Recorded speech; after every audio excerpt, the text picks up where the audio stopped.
আসসালামু আলাইকুম। আজকে আপনাদের বলবো খুলনা শহরের খুবই সুন্দর এবং দৃষ্টিনন্দন একটি মসজিদ সম্পর্কে। দারুল উলুম মসজিদ, তালাবলা জামে মসজিদ। খুলনা শহরের অন্যতম সুন্দর ও পরিচিত একটি মসজিদ। স্থানীয়ভাবে এটি তালাবলা জামে মসজিদ নামে পরিচিত।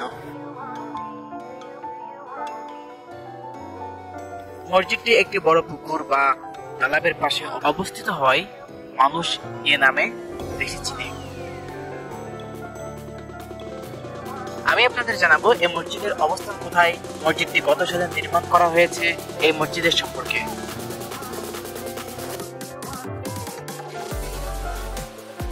এই মসজিদের সম্পর্কে জানতে ভিডিওটি সম্পূর্ণ দেখুন এবং আমাদের পেজটি ফলো করুন এবং ভিডিওটি শেয়ার করুন।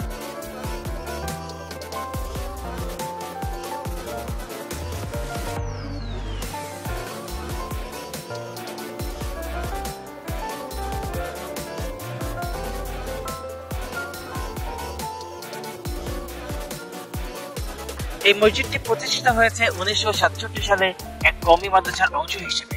আধুনিক ইসলামী নকশা ও দৃষ্টিনন্দন মিনার দ্বারা শোভিত।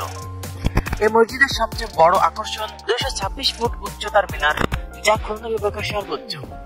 মিনারটি সাদা টাইলস দিয়ে মোড়ানো এবং বহুদূর থেকে দৃশ্যমান। মসজিদে একসাথে প্রায় 2000 মুসল্লি নামাজ আদায় করতে পারেন। চারদিকে 4টি গম্বুজ এবং ক্যাকটাস আর্কিড বড় গাছ সহ সবুজ পরিবেশে পরিবেষ্টিত, যা এটিকে দর্শনীয় পর্যটন স্থান হিসেবে তুলে ধরেছে।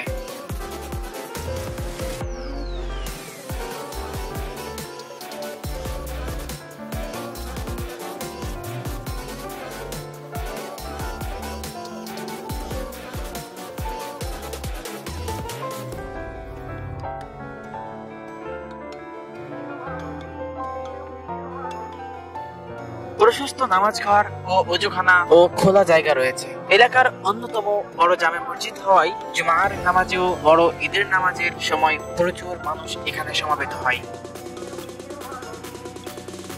মসজিদটি অবস্থিত খুলনা শহরের একটি গুরুত্বপূর্ণ স্থানে, যাতে মুসল্লিরা সহজে নামাজ আদায় করতে পারেন।